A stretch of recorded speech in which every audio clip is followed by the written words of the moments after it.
नमस्कार, मेरा नाम डॉक्टर आशिया गोयल है। मैं प्रेग्मा मेडिकल इंस्टीट्यूट में ईएनटी कंसल्टेंट हूँ। हमने कई बार सुना है कि बच्चों के नाक के पीछे एडिनॉइड का मांस फूल गया है। एडिनॉइड है क्या? एडिनॉइड एक लिम्फोइड टिश्यू है जो हमें चीजों के साथ लड़ने में, हमारी इम्यूनिटी बढ़ाने में हेल्प करता है। पर कई बार ये अब बहुत ज्यादा बढ़ जाता है और जिससे ये नाक से सांस लेने में रुकावट करता है। उसकी वजह से बच्चों को खरांटे लेना, मुंह से सांस आना, नाक से सांस ना आना, बार बार कान में रेशा बनना, ये सब दिक्कतें आ सकती हैं। तो एडिनॉइड का ऑपरेट कब कराना चाहिए?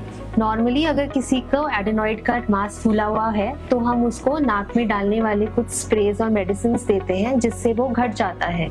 अगर स्प्रे के ट्रायल के बाद भी अगर बच्चे का एडिनॉइड का मांस फूला हुआ है तो हमें उसको ऑपरेट करा लेना चाहिए। प्रेग्मा मेडिकल इंस्टीट्यूट में हमारे पास एक नई टेक्नोलॉजी है कॉब्लेशन या माइक्रोडिब्राइडर से, उससे हम दूरबीन से देखकर वो एडिनॉइड का मांस पूरी तरह पर रिमूव कर देते हैं।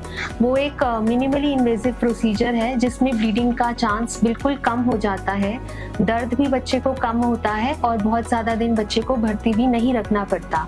दोबारा रिकरेंस होने का भी चांस उसमें बहुत ज़्यादा कम हो जाता है। अगर हम एडिनॉइड का ऑपरेशन ना कराएं तो उससे क्या दिक्कत आ सकती है?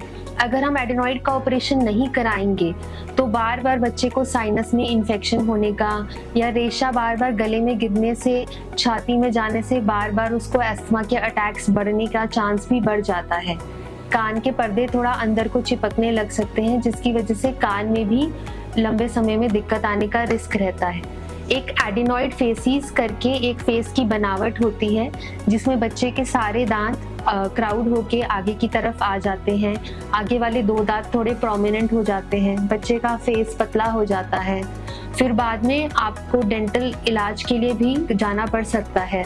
तो इसी वजह से बिल्कुल देर मत कीजिए। अगर आपका बच्चा कोई ऐसे सिम्टम है कि खराटे लेता हो या मुंह खोल के सांस लेता हो तो उसका एडिनॉइड का वर्कअप टाइम से करा लीजिए।